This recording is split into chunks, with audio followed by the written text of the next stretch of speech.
Hey guys, so in this video today, we're going to be talking about the error code or trouble code on your car, P0102. What exactly is it? So the symptom of a P0102 code is you're going to have a check engine light illuminated on your dashboard. Now, this is the issue related to airflow measurement.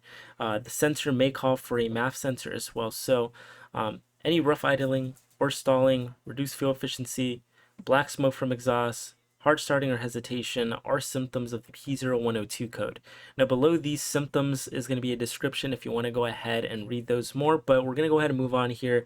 Now, common causes of the P0102 code is a faulty or dirty MAF sensor. So any accumulation of contaminated mass or, debris inside of the mass airflow sensor can send incorrect data, air data to be exact. So any damage or corroded wiring, such as breaker or not breakers, but like wiring or any of that exposed, could lead to this code coming up.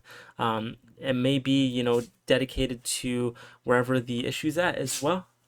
So like the MAF sensor cables.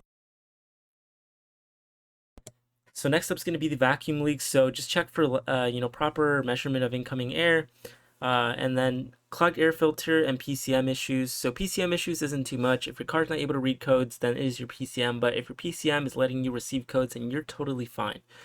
So moving on here, the solutions to fix this is clean or replace the MAF sensor, replace or repair any wiring, repair or replace any air filters, inspect and replace PCM or calibrate air intake systems. So these are the 5 you can take as in solutions to fix this code. This is just to give you a general insight of what P0102 code is. You may have more codes that may kind of disturb the whole entire process of finding out what exactly it is. So just be aware of that, make sure that you're checking all of that and coming to a conclusion. But thank you guys for watching another OBD mastery video. Here on this channel, we try to give you quick, fast, and just a general insight of what certain code may be on your car.